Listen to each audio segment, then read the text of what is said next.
नमस्कार, मैं नूपुर आपको एक कविता सुनाने जा रही हूँ। महिलाओं से संबंधित, महिलाओं की पीड़ा, महिलाओं की वेदना, महिलाओं का दर्द, महिलाओं का क्लेश, यानी जब उफान भरता है, समुद्र की हिलोरे की तरह रूप ले लेता है कविता का।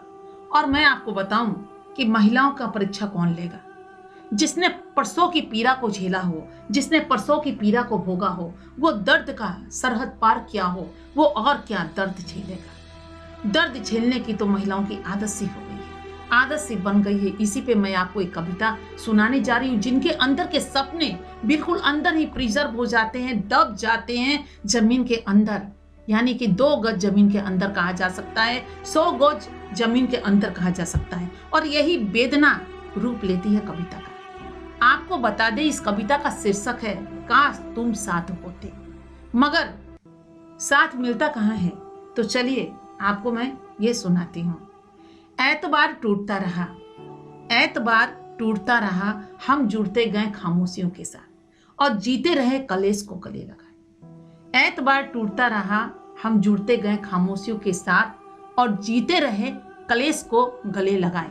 आज भी तरफ जाती है जिंदगी मौत के लिए, आज भी तरफ जाती है जिंदगी मौत के लिए। मिलता नहीं कहीं भी चिराग नहीं का, जिसमें सीख सके हम मुट्ठी भर अपनी पीड़ा। ये सच है, ये सच है, रिश्ता नहीं कतरा भी मगर तीसता है पारदर्शी पर्दे के पीछे।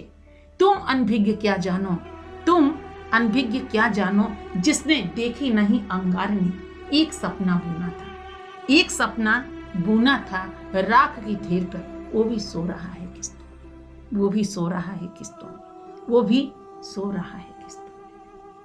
वहीं हमारी ये कविता तो समाप्त हो चुकी है, लेकिन सोच का विषय है कि सपने क्यों सो जाते हैं, क्यों सोने देते हैं हम उस सपनों को। इसलिए कि महिला कहीं ना कहीं तो बंधी है, अपने समाज में बंधी है, अपने परिवार में बंधी है, क्योंकि वो उसके लिए एक परिवार होता है और परिवार को किसी भी हाल में खोना नहीं चाहती।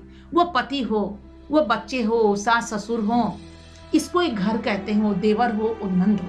अधिकांश तब महिलाएं पहले जमाने में भी ले लीजिए अपने मर्म को अंदर ही अंदर पीती थी, पीती रही है महिलाएं। आज की दौर की कुछ महिलाओं की बात ना करें, क्योंकि बहुत सारी महिलाएं सरहद को, यानी उस बैरियर को पार करके उस आगे बढ़ चुकी हैं, जहां एक परिवार नाम की चीज को आप नहीं कह सकते, उसमें एक अपवाद है। तो उतना अपवाद तो एक पुरुष जाति के भी लोग हैं, तो हम उनकी बात नहीं कर रहे। लेकिन हम बीच बीच की जब बात करें तो हमारी खुशियां जो है, महिलाओं की खुशियां पुरुषों के हाथ में है, यानी महिलाओं की खुशियों की चाबी पुरुष के हाथ में है। चूंकि ये पुरुष प्रधान समाज है, ये कदापि लड़कर किसी चीजों को पाना उचित नहीं है।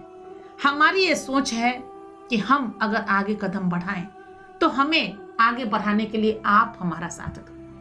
चूंकि आप हमारे कल भी थे, हमारे आज भी हो और आने वाले कल भी हो। 2 हाथ मिलता है, यानी गाड़ी के 2 पहिए होते हैं और दोनों चक्के को मजबूत और स्ट्रॉन्ग होना चाहिए, तभी सड़कों पे गाड़ी दौड़ती है। ये हमारा कहना है।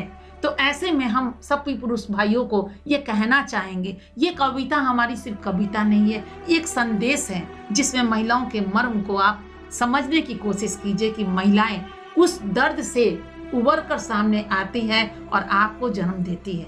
तो जब आप बड़े हो जाते हैं तो रूप चाहे आपका एक बेटे का हो, एक भाई का हो, एक पति का हो या एक पिता का हो, जन्म तो आखिरकार एक महिला ही देती है। और ये पीड़ा जो है, प्रसव की पीड़ा, ये भोगती भी महिला ही है। तो क्यों ना आप उनका साथ दीजिए और उनके लिए भी एक गुलाबी फूल